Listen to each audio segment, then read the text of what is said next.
Welcome to Keep It Electric with Tremayne Person, episode 51. This episode is being recorded on Friday, September 6th. If you're new to the podcast, welcome aboard. Be sure to follow us on Instagram at Keep It Electric for updates, behind-the-scenes content, and much more. And to those of you joining us from Instagram, a big thank you for tuning in. Don't forget to hit that follow button, leave a rating, hopefully a positive one, drop a review, still hopefully a positive one, and your support truly does make a difference. As we dive into this episode, the Mariners are facing a challenging stretch, with many teams on the brink of losing viewership to the NFL as football season kicks off. I, myself included, I'm definitely planning to juggle multiple screens during this time. Over the past couple of years, I've been lucky enough to stay focused on meaningful Mariners baseball during week one of football. While this season brings a bit, this season is, I'll admit, I still have some giddy optimism and lingering uncertainty with the Mariners. It's clear the Mariners are still fighting. They're still trying to stay in the mix as the season wraps up. Let's dive into the latest developments and what's happening over the past few days. Recently, the Mariners made an intriguing move. They signed a pitcher named Jesse Hahn, sending him directly to their AAA affiliate in Tacoma. This signing caught my attention, especially because I've actually followed Hahn's career throughout social media over the years. Interestingly enough, him and I are close in age. He attended Virginia Tech. Moreover, he is actually married to someone I went to high school with. It's kept me rooting for his success, so seeing him become a Mariner or joining the Mariners organization was super interesting to see. Hahn last pitched in the major leagues in 2021 for the Kansas City Royals. He had a commendable performance in 2020. He was really great. I think he had 18 appearances. ERA was like .52, a few saves. He showed promise going to the next season, but he had some setbacks due to a shoulder injury. That following season in 2021, it cut his season short, and then he ended up being let go out of the organization. Or I actually believe he opted for free agency.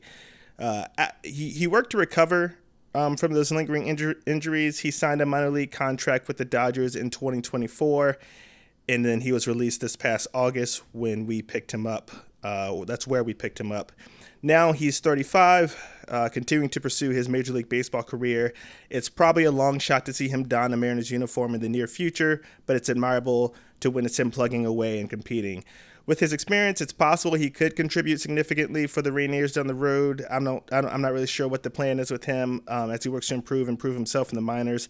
I might just look forward to going down and catching him in Tacoma. Now let's talk about Jerry Dipoto. All right, so the whispers around Jerry Dipoto is he's returning for the 2025 season as the president of baseball operations. Those whispers have stirred up quite a bit of a controversy among us Mariners fans. So let's be real. This isn't exactly the news that sent everyone into a celebratory frenzy. My feelings on this are a mixed bag. So sure, Dipoto has proven to be a savvy businessman, consistently demonstrating to ownership that the Mariners can be a profitable franchise. But let's be real, folks. Frankly, as fans, we couldn't care less about the bottom line when it comes to the cost of cheap contracts and filling the lineup with mediocre talent. We've all seen the struggles in finding solid hitters.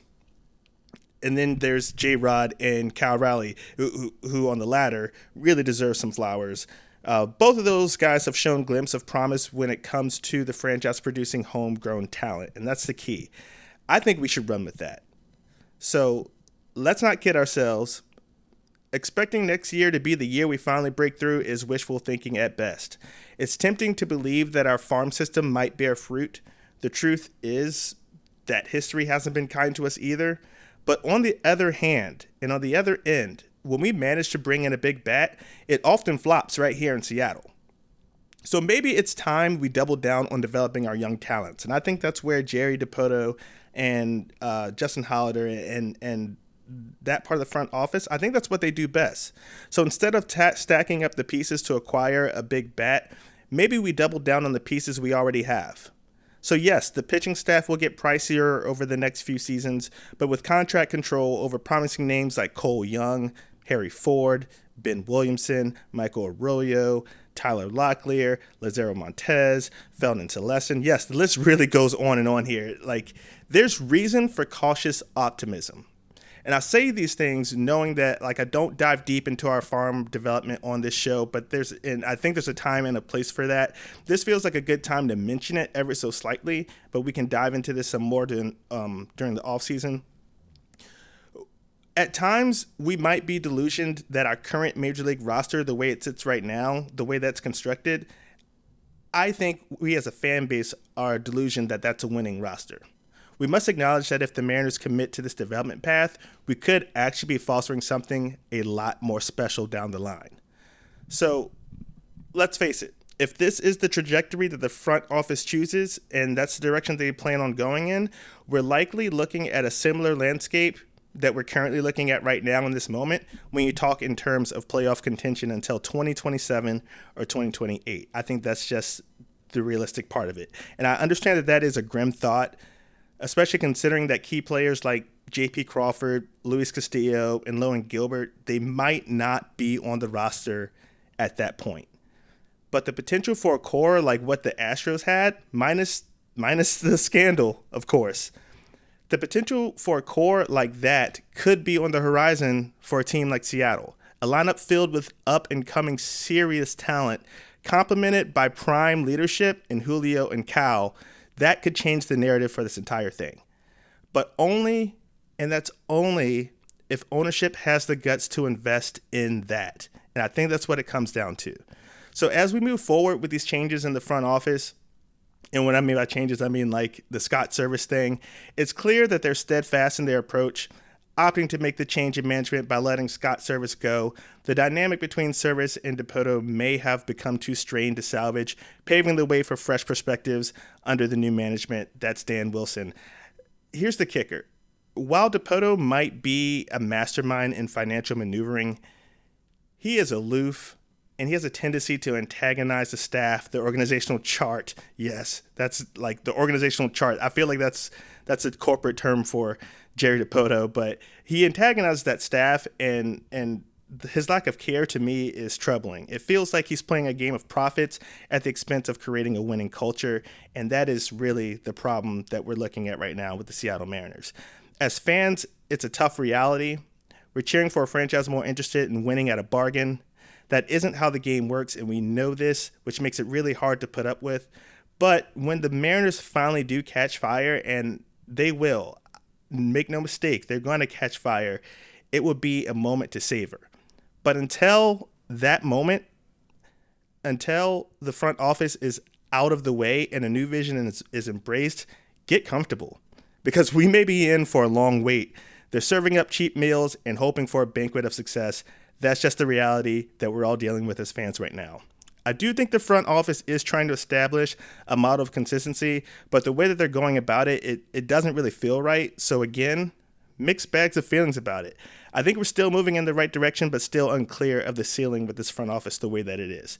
With that, let's take a quick transition into the current standing situation with the Mariners.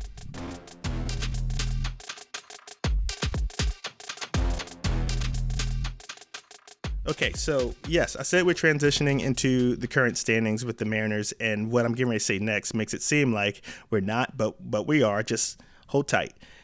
Look at the Cincinnati Reds, okay? The Cincinnati Reds are just doing the Lord's work, all right? They recently delivered a significant boost to the Mariners' postseason hopes. They swept the Houston Astros in a 3-game set.